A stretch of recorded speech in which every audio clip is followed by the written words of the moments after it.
We are very privileged to have Dennys Angove here. He's an atmospheric climatologist. Scientist, not climatologist. Scientist, sorry. So I got to know him at a little organization called Citizens Climate Lobby. So we go to Parliament and talk to politicians about climate change. And he's earned my respect in many different ways. In one way, I saw a couple of these presentations, and he knows about the science of climate change better than anyone else I know. And also he's earned my great respect for being one of the most sincere people with integrity in this field. Mate. So he dares to speak out, and he dares to say the truth as it is. And so we're very pleased to have Dennys here. Thanks, and Ollie. Enjoy the ride. Okay, now the way I usually start this talk is a little bit changed to the talk I normally give, because where I am. I usually say this is not a talk about disasters, okay? It's purely a talk about science. And the whole purpose of the talk is to clarify misconceptions and empower people to talk about it more, you know, and have a really good discourse about it. So Braidwood is a little tiny town on the southern highlands between Goulburn and Bateman's Bay, and in July 1912 this interesting article appeared, and I'll read it out. Coal consumption affecting the climate. The furnaces of the world are now burning 2 billion tonnes of coal a year. When this is burned, uniting with oxygen, it adds about 7 billion tonnes of carbon dioxide to the atmosphere yearly. This tends to make the air a more effective blanket for the Earth and to raise its temperature. The effect may be considerable in a few centuries. Okay, so this sort of sets the theme, if you like, for the talk that I'm going to give you today. So to do that, we need to review the atmosphere and just have a better understanding of its structure and composition. We'll talk about the greenhouse effect. These are overviews, they're not in-depth talks. We'll talk about global warming. We'll spend some time on the increase in the greenhouse gas concentrations that are being observed. We'll talk about global carbon budget in a short way, and also not many people talk about what's actually happening to oxygen in the atmosphere. We talk about carbon dioxide and all these other things, but no one talks about oxygen so much. So here's the atmosphere. So if you were a visitor from another planet coming into our Earth, this is what is known as a limb view, and you can see down the bottom here this wonderful structure. It's all flat, it doesn't come any higher, and that's the cloud layer. It's actually a storm over Cape Canaveral. You can see there's colours on it, which means there's something interesting happening with the atmosphere. There's a gap, then there's blue, then there's a little gap, and then there's more blue. So straight away, if you were an objective person, you would say there is some structure to the atmosphere. Don't know what it is, but I know there's some structure. So there is a structure, and it's actually based upon thermal profiles, the different thermal layers. They have different properties. And the first one is the troposphere where we live. It's all turbulent, lots of storms and all that sort of stuff. Okay, it goes to about 14k at the 14 kilometres in altitude at the equator, and it's about 8 or 9 kilometres at the poles. And above that, there's this interesting thing called the tropopause that not many people know about it. But so what it means is if we go up in altitude here, we all know it gets colder, but you get to this point, this tropopause, where it no longer changes in temperature. It's about 4 kilometres thick, and it actually acts as a lid on the troposphere. So basically maintains stuff, and it doesn't allow vertical transport. And when you stick the stratosphere on top of that, which is very, very interesting place with lots of UV absorption going on, this is the area that protects us, if you like, contains the ozone layer. The actual temperature in here actually starts to go up again. So from the top of the tropopause to the top of the stratosphere, the temperature is going back up again. Okay?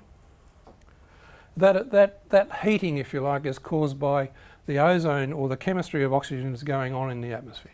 So there's a lot of photochemistry going on in there. Ozone is being made and synthesised, produced there, and it's this chemical process which is actually causing the increase in temperature, the absorption. Then after a while, we start to lose out of lose mass in terms of what stuff's there, and so the temperature, there's a balance effect. So what happens is the temperature starts to decrease again. So this is an intermediate layer, if you like. And then we have at the top the ionosphere. Now that's an old term. These days they call it the thermosphere and the exosphere. It's composed of two layers. The bottom smaller part, which is not identified here, is called the thermosphere, and the exosphere is the upper part where the temperature really starts to get quite hot as we move up to the top part of the atmosphere.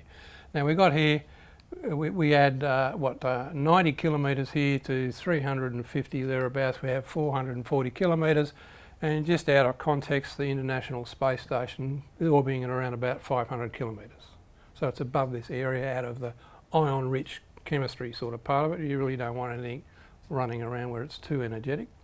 So that's what's happening here. So if we look at the temperature profile, so here we are here at ground level, this is temperature here, we're at ground level here. As we climb the mountain, so this is altitude here, as we climb the mountain it gets colder. If the mountain went into the stratosphere, you would see the temperature actually stop decreasing, and then it would start to increase again, and away it goes. It could even get up to a point where you're sitting up here where it's quite comfortable. Okay, and then the temperature starts to drop again as the concentration of mass that allows chemistry and heating to occur drops off, and then it starts to heat up again because of just the incident energy that's available there, and we get absorption of the real dangerous stuff, the X-rays. So here we have, I like this graph because it's called the US standard atmosphere. It's almost as just one atmosphere sort of thing, but it's always bemused me. It might not bemuse you guys, but it bemuses me. So here we have in the magenta circle is where we are, essentially just over 100,000 pascals. This is at sea level. You can see this is altitude here. As we come up altitude here, the red line corresponds to roughly the top of the tropopause, and what it works out to is that 93% of the mass of the atmosphere is in this region. Okay. Now the other thing that people get concerned about, I'm talking about lay people who like to have a different argument about stuff, is that they look at a graph like this and they say there's hardly anything up here, why would you be worried about it? Well, that's of course completely wrong, because there's lots of energetics going on there, there's lots of chemistry going on in there. Okay, so the composition, it's about 77% nitrogen, 21% oxygen, some water vapour, some argon, some carbon dioxide measured at 7 o'clock last Friday night at Mauna Loa, Hawaii. The precision is okay. In fact, the precision can even go better than that, and the accuracy is superb because of the new techniques that people use these days. The trace now labelled methane. People hear about methane, but it's still only a small amount in terms of concentration I'm talking about. Inert gases, particulates, there's dust, sea salt, volcanic ashes, and secondary aerosols. Not many people know about secondary aerosols, but they can become quite dense and they're made photochemically, mainly in the troposphere. So that's the precision thing. Now, these small concentrations are important. Now, I know of some people who are giving talks to Probus groups and whatever, saying the concentration of carbon dioxide is so small we don't have to worry about it. Okay? So they don't understand the attributes, the quantum attributes of it, also of methane. But it is really important. It's as important as the 34 billion parts per kilogram weight of your bodies of copper, which is a tiny, tiny amount, but without it you'll be dead. Okay? So the point I tried to make to people is that small amounts of stuff can be significant. And if you're in, a lot of you guys would be in semiconductor type work and that sort of deal, you know how much a small amount of stuff will get in and stuff the matrix up or change the semiconductor value or whatever. Okay? So small amounts of stuff are important. Okay, so this is the last slide for the atmosphere, but it's a beautiful slide because you can see these are all thunderstorms impinging Kansas. And you can see here it's flat across there, essentially. That's the top of the troposphere. Okay, nothing goes past much. And then you look over here carefully and see these other layers. It's a beautiful, beautiful graphic.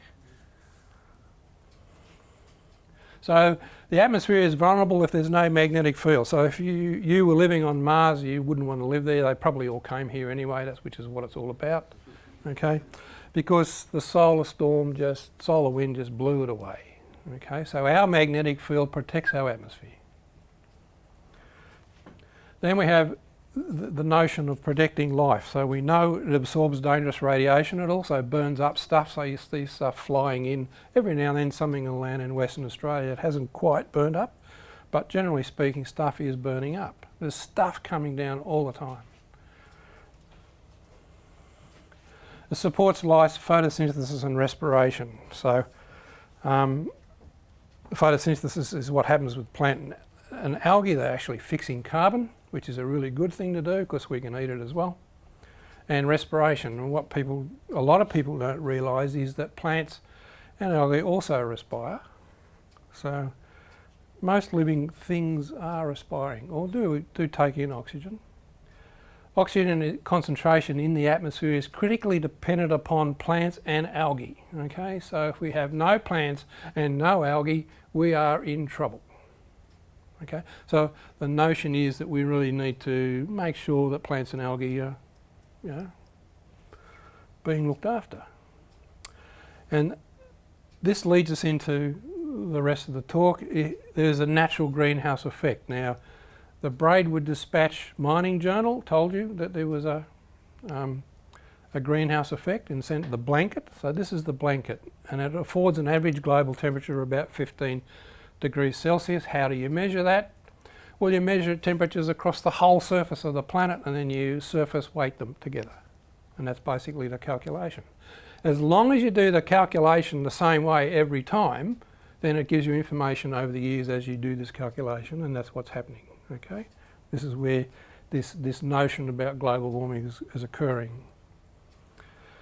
The greenhouse effect. Well, the greenhouse effect is simply a radiative trapping mechanism. It's a natural process. It makes the Earth 35 degrees C warmer than it would be if there were no atmosphere. If there was no atmosphere, it's going to be a lot colder. Okay, those measurements are simply done on the physics of albedo. Okay, so what happens is that if you took the atmosphere away, the cooling effect would start in a matter of weeks. Okay. So here we have standard spectral irradiance. This is energy density here. This is wavelength here. We're starting at 3,000 nanometers here. We've added UV there, so we had in the visible spectrum here. We add in infrared here. Infrared goes down to about here somewhere, and then radio waves go over there, and then right down over the airport is where you have sub-wavelength stuff, 3 kilometre, 10 kilometre wavelength. But we're only interested in this little bit and maybe a little bit here. Okay, so what we have here, 98% of the sun's energy in terms of total flux, irradiance if you like, is in this region from 3,000 nanometres through to 200. The red one is the top of the atmosphere. So this is the flux measured at the top of the atmosphere. Okay. The blue one is the flux measured at the bottom of the atmosphere. So you can see here then there are gaps. Now there's an example of a gap. There's a gap here, and you notice over here between the red line there and the blue line there, there's a big gap. There, that's that bit, that's the ozone bit that's really helping us and saving us basically. Okay, but you can see here you've got all this absorption occurring. Interestingly, up here there's not that much absorption occurring. You can see the blue line is fairly high here compared to that. So what we're saying is the optical window is fairly transparent. So what is happening here? Well, all that energy is being absorbed in the actual atmosphere. Okay, it's being absorbed by water and greenhouse gases and other things. A lot of it's mainly by water in this case. But what happens is the energy is then re-radiated. It's re-radiated at much, much longer wavelengths. Okay. So we have shortwave light has been absorbed by the atmosphere and the surface energy is re-emitted at longer wavelengths greater than 4,000 nanometers. This is in agreement with Wien's law. And if we start to have a look at, this is the sort of work I used to do in the CSIRO, looking at infrared radiation in atmosphere. So here is, if we look at this little mark here, that 3 there is the same as the end of the graph, the other graph that you saw just previously. So we've gone from 3,000 here, we're coming down to 28,000 here, basically. Okay.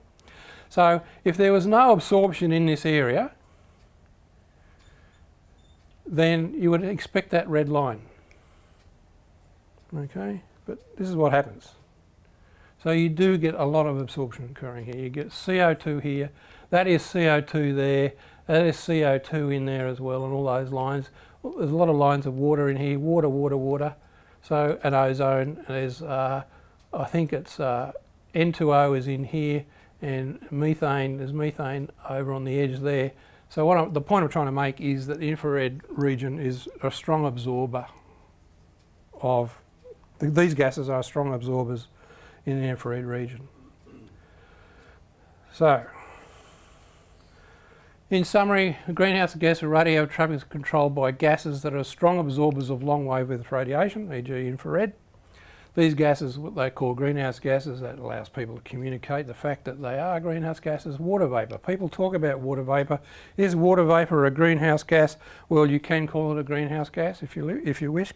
It's not actually not normally classified as one, but there's no problem doing that because it does absorb a lot of water. But what it does, it simply amplifies the effect of the others. So what happens is that you have a bias effect. So as the greenhouse gas concentration moves up and down, and I'll talk about this in a little while, okay, the water will also move up and down. So if it gets hotter, you get more water vapour, etc., etc., etc. So we're getting this amplification effect. But not all of the Earth has high water vapour, mainly in the tropical areas, where you get a lot of heating going on, of course.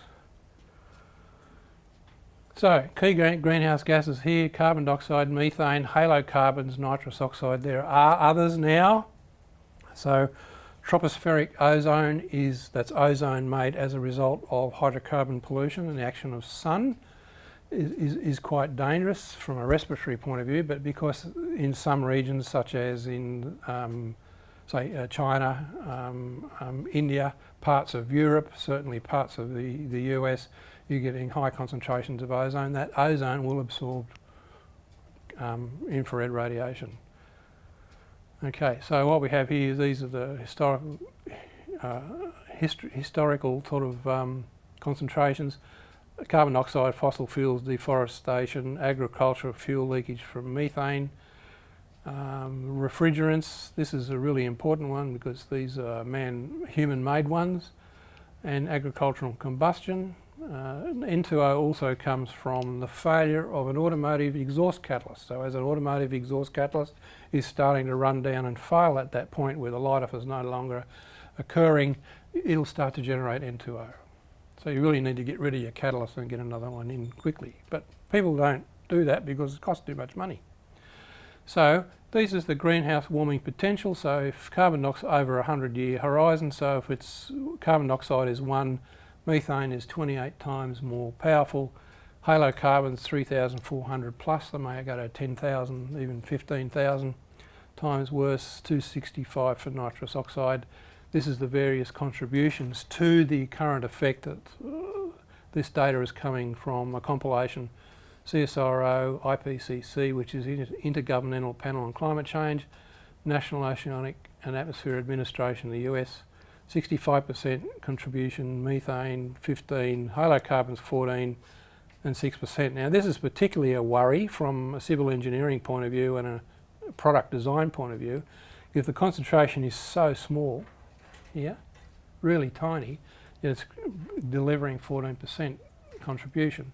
The other thing to think about here is halocarbons are also detrimental to the ozone layer, which is a stratospheric phenomenon. And the reason why halocarbons can get up there is because they're so stable and so long-lived, they can actually move eventually through the tropopause. Okay. So in summary then, we have short-wave radiation coming in, we have long-wave radiation going out. Some of it moves through the greenhouse gases or through the atmosphere out to space, and some comes back. So the greenhouse effect is essentially a balance between that energy going out and this energy coming in. Okay. Two questions then. Is global warming occurring? And if so, what is causing it? So this is the Muir Glacier in 1941. This is the Muir Glacier now. And since 1892, it's receded 44 kilometres. Now this is just a representative of what is happening to a large number of glaciers on the planet. Now, excluding Antarctica, which I will come to, the majority of glaciers are undergoing retreat. There are a few exceptions, no doubt about that, but they're not many, okay? So the interesting thing about this is that, I don't know if you saw the Emma Alberici presentation on the third pole last year. Tim Carney, the China correspondent, had interviewed a really in-depth interview with Professor Qin Xiong, a glaciologist in the high areas of China. The real worry there, the reason why they're really worried about it is the supply of water. So they've got 1 billion folk, and they're starting to feel the water problem already. That's already happening in the Andes, and of course in India that's going to be the same problem. Anyway, according to their latest audit, there's a lot of glaciers there. There's over 20,000 there, but at least 500 of them have now gone. Now they're the smaller ones. And the message here is that ice melts when it's hot. It's a simple message. So here we have, this is a lovely set of graphics done by NASA. These are when they first started to take photos from space, like good photos I'm talking about. This is a photo taken in 2015, and if John Franklin, who was the explorer who set out from Greenland in 1845 to look for the Northwest Passage, he would have no problem going to England all through there. Okay, he would have had a problem there, but certainly the difference between that and this is significant. Now, people get confused about ice coverage. As the ice waxes and wanes, we're talking about sea ice here, the contribution to the sea level is virtually nothing. Okay? Virtually nothing. But what is important about it is that ice does melt when it gets hot. So what it is, it acts as a canary in the coal mine. So when the carbon monoxide gets too high, the canary drops off the perch. So it's giving you a warning. So the ice coverage is giving a warning about what's happening to the planet. Here's the ice extent going down. This is average monthly Arctic ice from 1979 to 2016. You can see this information all over the place these days, but what it does is shows you the natural variability that's occurring. So if you were to pick 2 points there only, you could make an argument that it wasn't. But if you looked at the whole range of data points, then it's important to understand what's happening. And that's one of the things that people do get fall into that trap, is they are only picking 2 or 3 points and then making a judgment about it. Now, all of you who do experimental work know the fallacy of that. So, Antarctica. So you've heard in the news recently about the big chunk that just broke off. Larsen ice shelf is here. They draw a line through there. That's the western Antarctic. This is the eastern Antarctic. So what's happening? So here's some nice graphics that came from a senior student at the University of Canterbury in New Zealand. And what it shows is it shows what is known as the Antarctic Circumpolar Ocean Current, which is this basically this current that just goes around. It takes about 9 years to go around, I think it is. It just goes around, and the temperature is around about 2 to 4 degrees depending on depth. It's more complex than this. There's another current in here, etc., etc. But the point I'm trying to make is this Antarctic current isolates Antarctica from all the other oceans. Okay, so it tends to keep it chilled, cold, stabilise it to some extent. But there are concerns here, is that there's warm water zones here and here, and we're not talking about real warm, we're talking about 1 or 2 degrees warmer than 4 or so. Okay, and you've got colder zones here. Now these are rotating, and the fear is that these will start to warm up as well. Eventually when this gets really warm, if it keeps going, no one knows that for sure, but it has been trending that way. But the point is that at the moment Antarctica is isolated by this circumpolar current, which is a good thing. Status of Antarctica. Well, in 2013 the IPCC concluded that the Antarctica is overall losing land ice. Now this caused a big storm, as you can imagine. People went, oh, you know, we're losing ice. That's a real worry. But what happened was NASA, now I concentrate on NASA a lot because they have so many satellites in the air, so do the Europeans and the Japanese, studying our Earth. Okay. And they used these new advanced techniques, this Zwally et al., this research team, and they started to probe the ice sheets and the amount of ice. They can even detect the gravitational mass, if you like, of ice these days. And what happens is the status was that in 2015 they found that the Antarctic snow accumulation since 10,000 years ago, which will become obvious to you in a little while, is currently adding ice to the continent to outweigh the current losses. So there was a big snowstorm 10,000 years ago. This has been compacting and making more ice that's being lost. Okay. However, we also found that the accumulation of this snow is decreasing over time, so the rate of change. So the amount of ice is actually being made is actually reducing. And so the conclusion was that in 20 to 30 years, then the amount of ice lost will be greater than the gain through this process, unless something else happens. So at the moment Antarctica is hanging in there, which is a good thing. Now this is you've seen variations of this graph. This is actually NASA data. I'll spend a little time talking about it. So this is NASA data. It's been reworked or added to, supplemented by the Columbia University Earth Institute. And what we have here is what is known as a temperature anomaly. So what they do is they pick some point in time that becomes their reference, okay? And then they look at 30-year averages, etc., and then they start to look at temperature anomalies. So variations away from that average, okay? So what happens is here, currently it's 0.99 degrees C by NASA. That's where it currently is at the moment. So it's off this graph, it's up here somewhere. And their average is 1951 to 1980. So when you're looking at these sort of graphs and trying to understand what the temperature anomaly means, make sure you have a look at where the reference point is, okay? And you'll notice here down the bottom here we've got volcanoes. So these are significant volcanoes. This is what the Columbia people did. And down here we've got El Nino effects. So there's more El Ninos happening here than down here, but I'm not going to go into El Nino, but I'm going to go into volcanoes.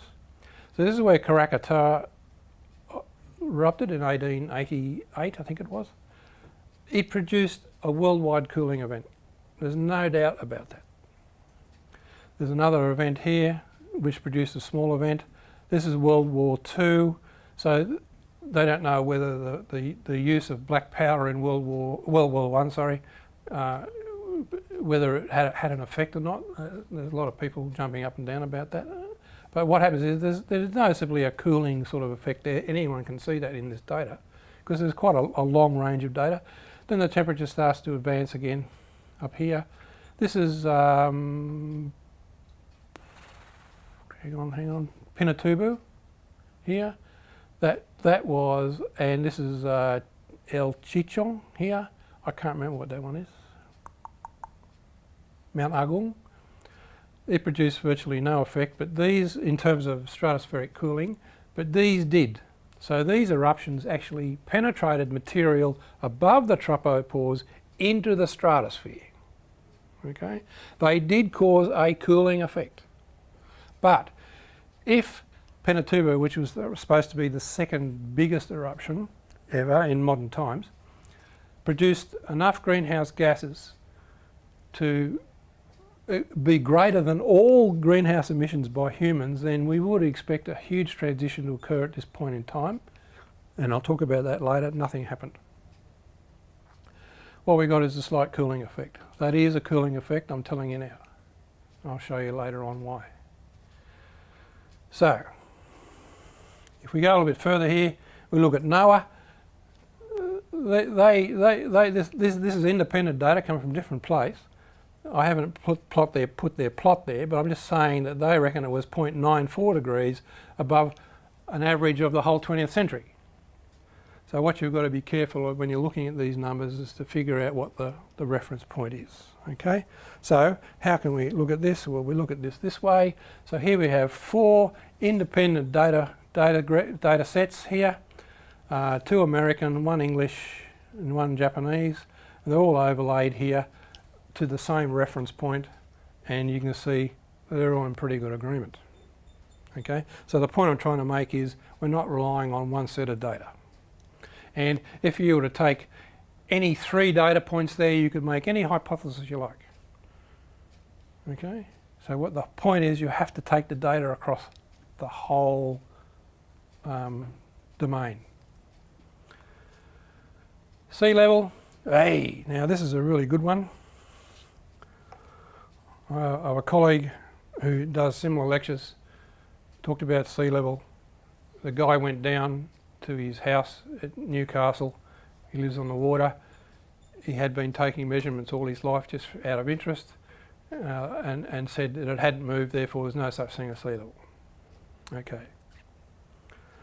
Single point maybe on the Earth's surface. Now this is a whole global study. So this is looking at the total global effect. In some places there's hardly been any change, and in some places like Vulavu in the Pacific, it's been something like 6 or 7 millimetres of change per year. Okay, so the point to make is that the sea level is going up. Now up here, this little red bit here, okay, that's actually based on satellite altimeter data, which has been very, very accurate. You can see that's actually agreeing very well with the regional measurements that have been processed in this model by Church and White. So I have no problem believing this at all, okay, considering it happens what's happening in the tropics now. So since 1992, they've been saying it's going up 3 millimetres per year. Now people say that's not too bad, and that's true, but if it continues to warm at a faster rate, then it does become a problem. Okay, so in 2007, the IPCC made this conclusion. They said that climate system warming is occurring, increase in global average air and ocean temperatures and now combined surface temperatures, widespread melting of snow and ice, that's pretty obvious, and rising global average sea level. That's not as obvious to some people, especially if you live in Sydney Harbour. It's only going up 0.7 of a millimetre at the moment. That's if you're relying on no movement around the harbour of the reference point, which could be occurring. This 2007, that conclusion hasn't changed, so that's why it's still there. Possible causes, solar variability. Yep, sun does do things, no doubt about it. The contribution between 1889 to 2006 has been less than 11%. Okay, in the last regions, from maximum since 1950, has contributed less than 0.07 of a degree C to that temperature anomaly that we're measuring now, which is now at 0.99, say. Okay, so the sun does have an effect. Albedo changes. Well, the calculations that are done and measurements they've done by spacecraft indicate that this is not what is happening. Albedo changes do occur on regional areas, but the whole global change is not the cause of it. Geological processes, volcanic eruptions and outgassing, that's a good one. We'll cover that in a minute. Cyclic variations in the Earth's tilt, Milankovitch cycles, people are not unaware of this. It does. It is in fact the basis of it all. And enhanced greenhouse effect caused by increased greenhouse gas emissions. So here is a colleague of mine, David Etheridge, also called the Iceman, on Lord Dome, and he says you must set a temporal context. Okay. Here is a paper. I like this paper. There's other papers that are similar. This was in 2008, and it goes back to 800,000 years before present. The bottom graph, okay, is the variation in carbon dioxide measured gas phase coming out of those ice cores. It varies between 180 and 280 and never goes above 280. Okay.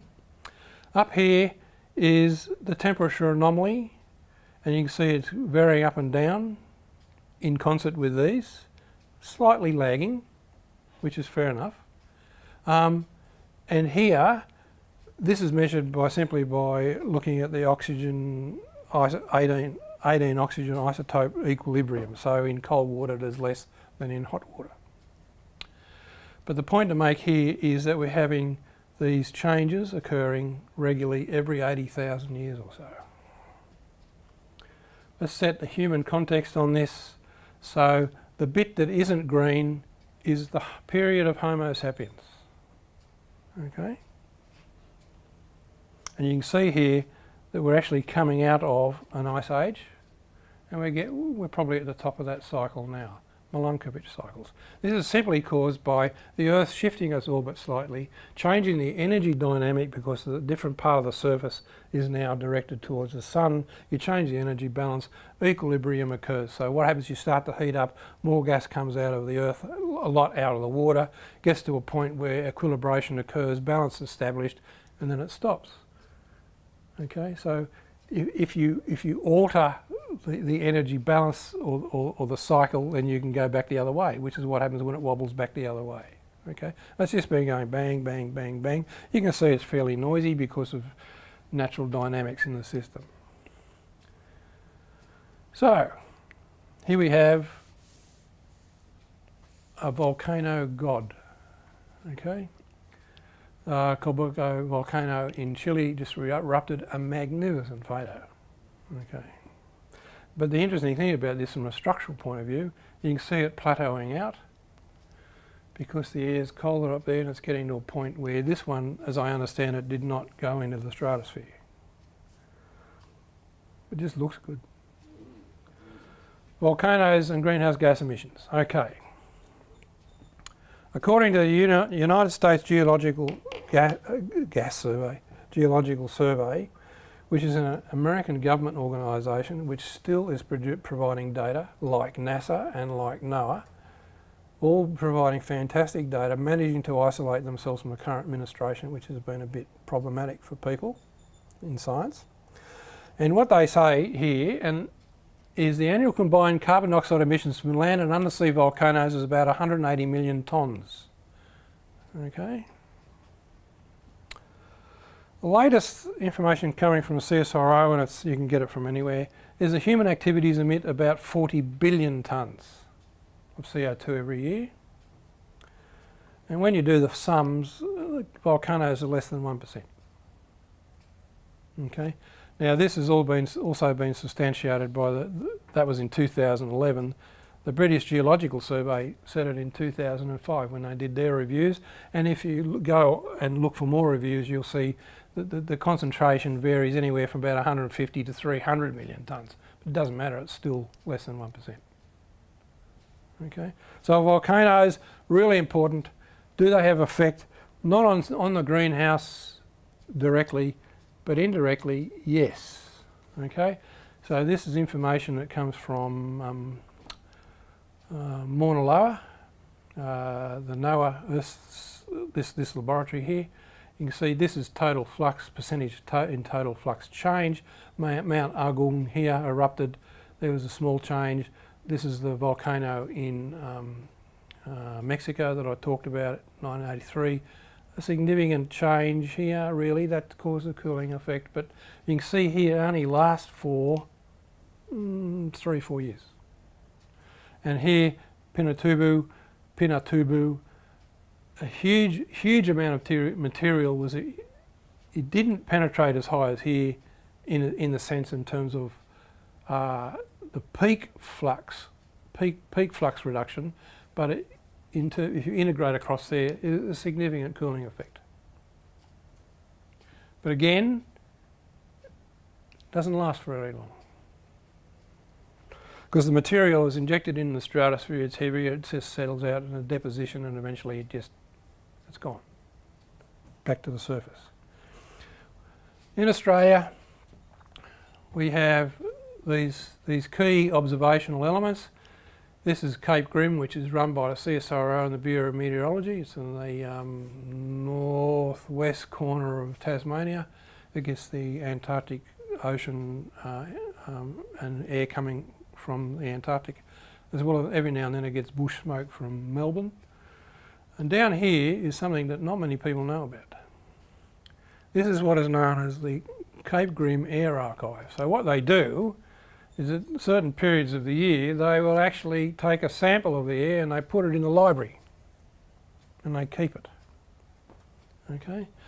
And the whole idea is as the instrumentation advances, they can then go back and have a look at that and have a good look at the library and see what data they can get out of it. Okay? It's a very powerful technique. So if we look at that's called the iconic gas library. So if we look at the iconic gas library plus some ice core data, if we look at methane here, methane scale is here. Methane's been sitting here from ice core data. Eventually it gets to ice core data, and then we start to get into iconic data, measurement data. You can see it's gone up to about 1800 parts, so it's sort of doubled there.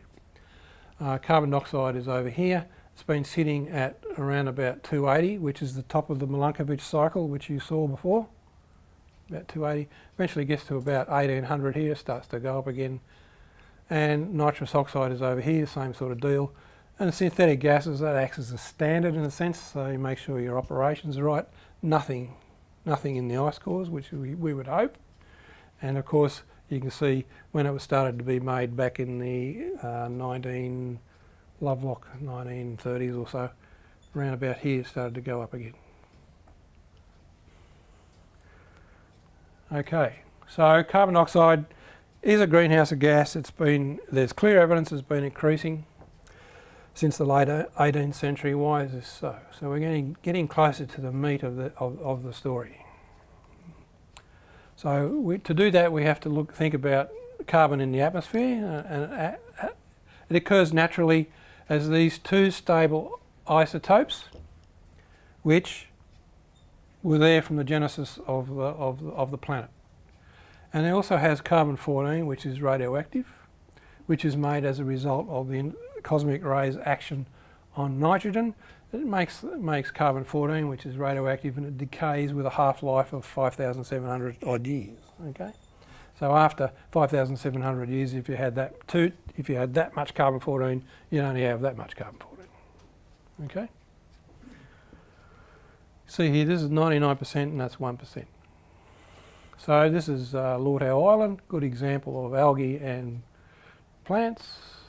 And plants and algae tend to fix more carbon-12 then carbon-13 or carbon-14 because they've got more neutrons, okay, because carbon-12 is lighter. So if you're a plant, you don't want to be slugging around carbon-13 and carbon-14. It's easier to actually slug around carbon-12.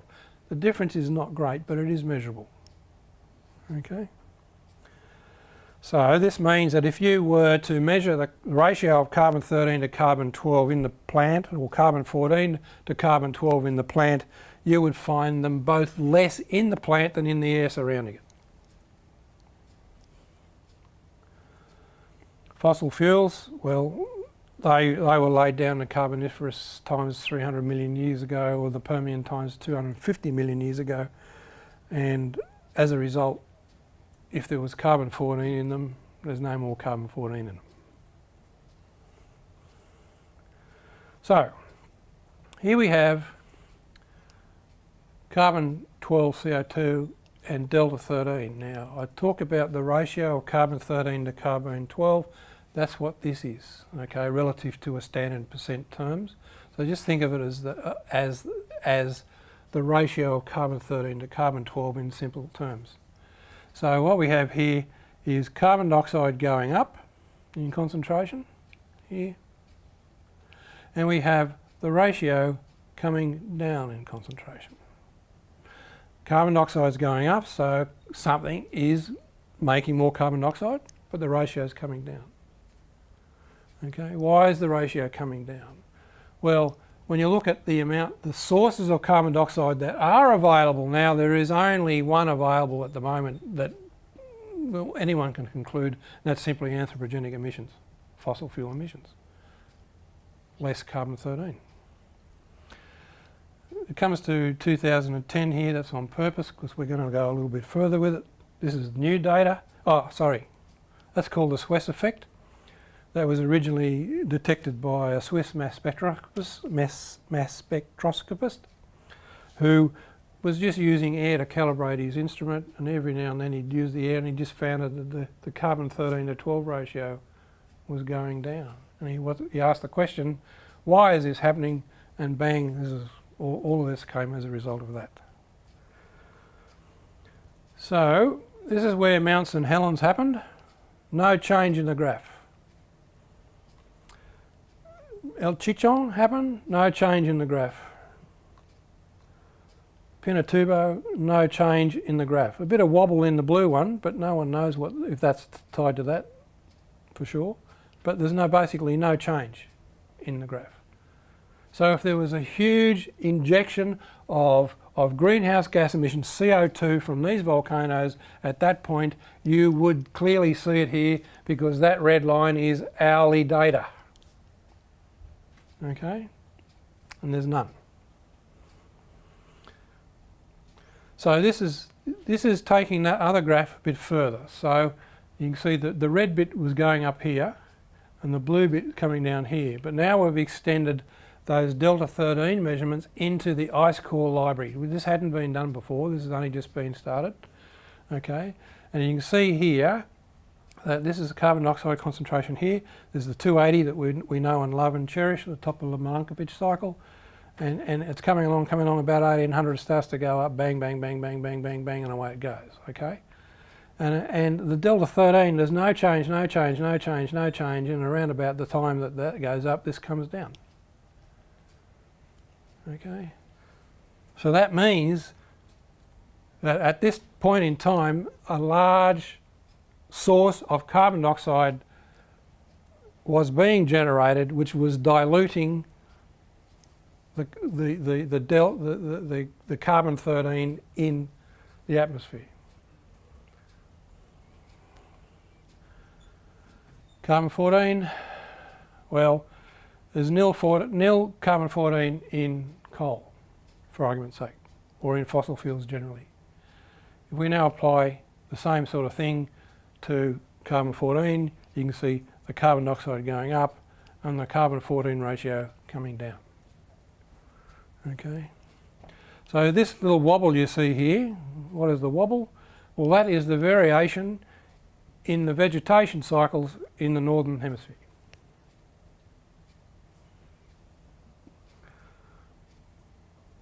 Isotope studies and conclusions. The decrease observed in the global 14, delta 14, indicates that the percentage of carbon dioxide arising from fossil fuel combustion is increasing. The decrease observed in the global delta 13 indicates that fossil fuel combustion adds carbon dioxide to the atmosphere that has less carbon 13. And the addition of carbon dioxide by fossil fuel combustion is more than can be absorbed by the terrestrial biosphere. Now we're almost finished. So, if we update the context, here we are, plonk, donk, donk, donk, donk, donk, donk, and we get to this point, and now we're up here. Okay? What about oxygen? Well, people were saying that if carbon dioxide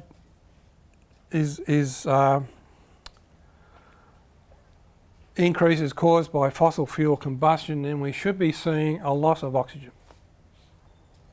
Common sense when you think about it. And so with the new instrumentation that's now available, where you can actually measure very, very small amounts, small changes in large amounts. Now in solid materials that's been a lot easier to do than in the gas phase. But in the gas phase it can be done now. And these measurements have just been released. And you can see here, this is the carbon dioxide increase here, and this is the oxygen concentration coming down. Now we're not going to run out of oxygen because it's 21%. But what we're seeing is the instruments are sensitive enough now to detect the decrease, which correlates so well with the increase in the CO2. Conclusions. Well, is global warming and thereby climate change occurring? Well, yes, and if so, what is causing it? And the conclusion here primarily is enhancement of the natural greenhouse effect by emissions from us, basically, or by our activities. So what we have here is the only one we've got, okay? And I'd just like to read you this stuff I just found today. NASA and the Europeans and the Japanese, the Indians and the Chinese people also have lots of satellites up there. But this is what NASA's got up there. They've got 25 satellites studying atmosphere, 27 studying climate, 3 studying geodynamics, 9 hurricanes, 6 studying ice, 13 studying land and vegetation, 10 studying oceans, 24 studying the sun itself, and 10 looking at the weather as a whole. The story has not changed from these satellites. It hasn't changed from any of them. It hasn't changed from any of the rigorous data that's coming from the surface. So the direction of the story is still the same, okay? So I look at the planet as a cruise ship. It's only had one port and it was stocked, fully provisioned at that point in time. It has no other port to go to. The population is increasing. The services are running down. So what do? You start to get a bit cranky with each other, okay, and all that sort of thing. So that's the way I look at it. We need to actually start to have some common sense in terms of what's happening. So these are the wonderful people that I've used and the organisations that I've used. These are my personal affiliations, and I thank you.